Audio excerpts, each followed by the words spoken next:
इतना बड़ा मसला खड़ा करके तुम यहाँ आराम से बैठी हो।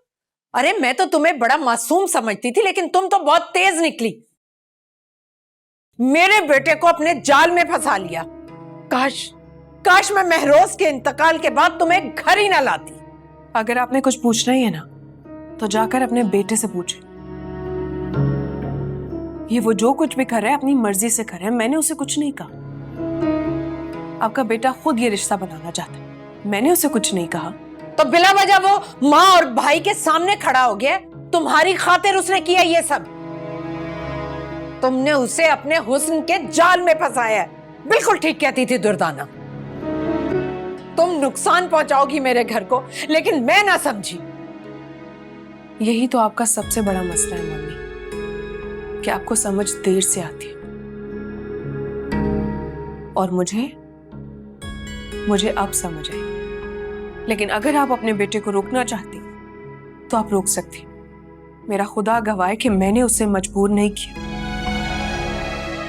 ये ढोंग किसी और के सामने रचाना, मैं तुम्हें आखिरी बार समझा रही हूं एनी। अच्छी भली मेरे घर में सुकून से रह रही थी तुम, क्यों अपने लिए मुश्किलात खड़ी करना चाहती हो तुम? मैं आपसे किसी मौजू पे कोई बात नहीं करना चाहती। बेहतर होगा आप यहां से चली जाए। अरे तुम क्यों बात करोगी? अफान जो बोल रहा है तुम्हारी जबान। फाखरा, आप मुसलसल मेरी बेटी पे इल्जामात लगाए जा रहे हैं। इससे ज्यादा मैं बर्दाश्त नहीं कर सकती। आप चली जाएं यहां से। आप हमारे बीच में मत बोले, मैं अपनी बहू से बात कर रही हूँ।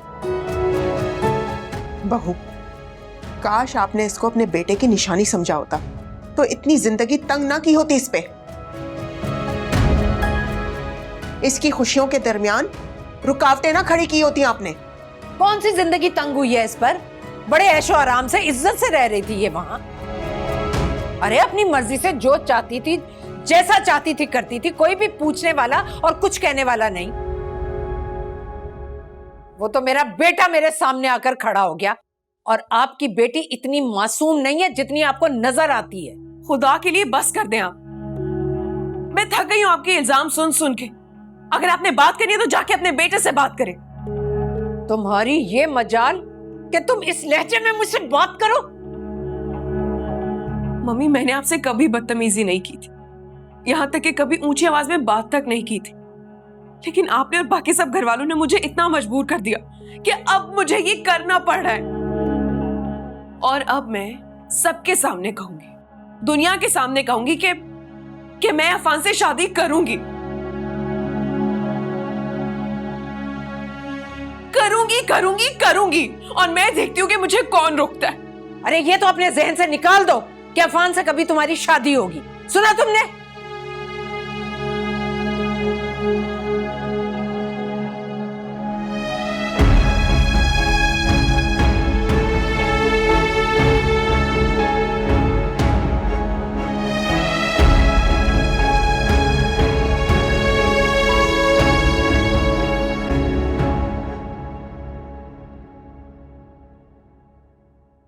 इंतहाई दर्जे की बदतमीज हो गई है ये लड़की।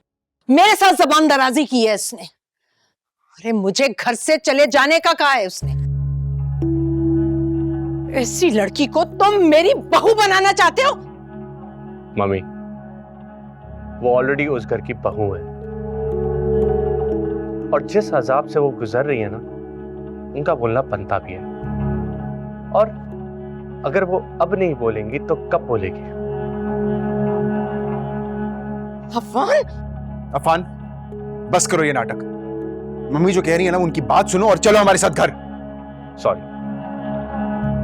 मैं आप लोग के साथ नहीं जा सकता। मुझे एनी से कुछ बात करनी है। आप लोग जा सकते हैं। क्या बात करनी है तुम्हें उससे? ये तुम दोनों मिलकर क्या प्लानिंग कर रहे हो? कुछ प्लानिंग नहीं कर रहे, बस प्यार मोहब्बत से अपना हक मांग रहे हैं। और अगर आप लोग नहीं माने ना, तो फिर हमारा फैसला वक्त बताएगा। अफान! मम्मी, अगर इस वक्त तुम मेरे घर में होते तो मेरा ये हाथ बीच में कभी ना रुकता। शहरयार, समझा दो अपने ससुराल वालों को कि एनी की शादी कहीं भी कर दें, मैं अपने पोते को खुद पाल लूंगी। वरना वरना ये इनके लिए और इनकी बेटी के लिए अच्छा साबित नहीं होगा। मम्मी रुके रुके। सुन लिया आप लोगों ने? एमल, तुम भी सुन लो और अंकल आप भी। अगर ये शादी हुई ना तो फिर तुम्हें घर वापस आने की कोई जरूरत नहीं है।